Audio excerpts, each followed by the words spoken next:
We often approach public health as a series of problems with a sort of negative connotation. But we don't often focus on the positive, how a positive attitude, how a positive approach to life can influence both our health and our response to problems with our health.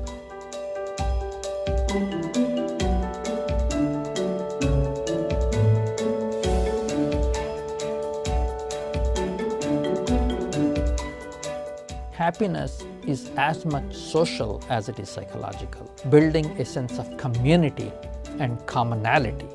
That means engagement with other people, a sense of fellowship.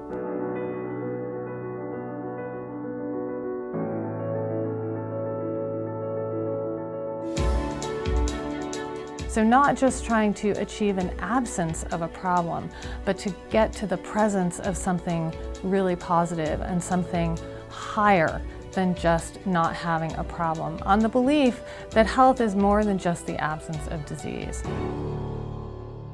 With the establishment of the center, we are excited to have the opportunity to work on a different kind of science, to work on a science that is not solely focused on deficits and problems, but can begin to understand what are strengths and assets that people need in order to promote health, to maintain health, to achieve longevity that is not just longer lived, but healthier lived.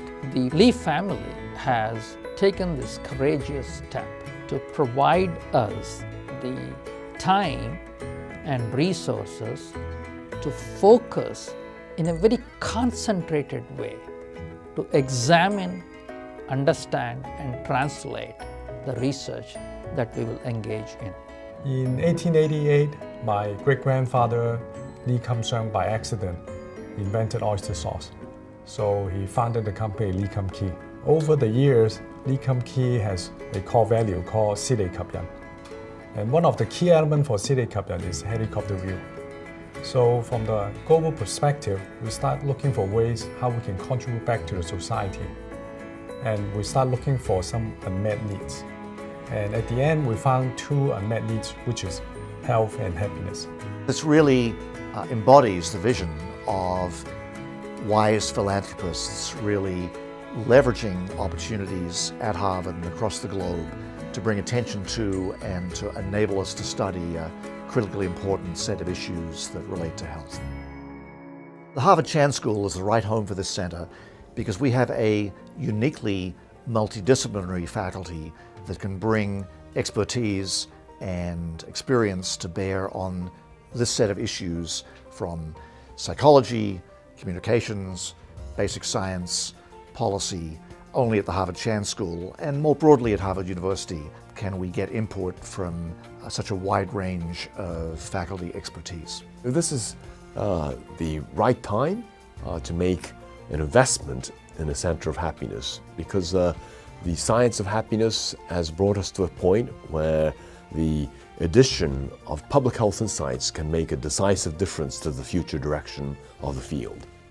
The impact of the Center for Health and Happiness is to bring even more coherence to the study of well-being and health, to look at it in a global context, and to look at how different cultural traditions, different cultural definitions of happiness and well-being bear on the health of people around the world.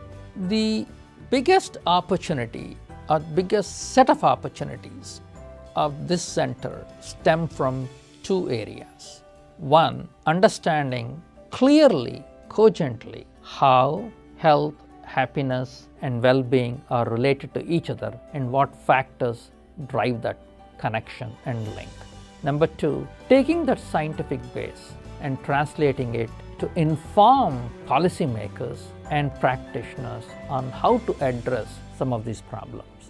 It really is a change, it's a shift in the paradigm from a deficit model toward a resiliency model, and that's a very fundamental shift in the way we think about how to build happier lives.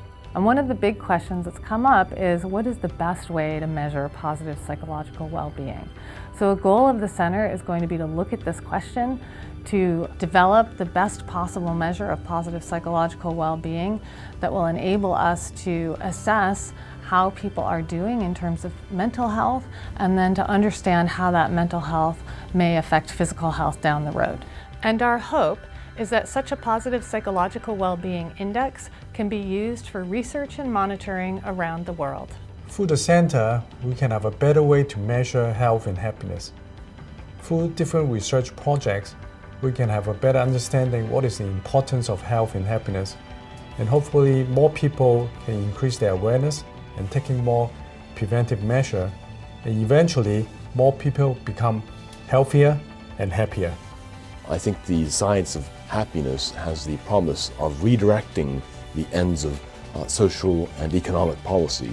That's a huge, huge agenda.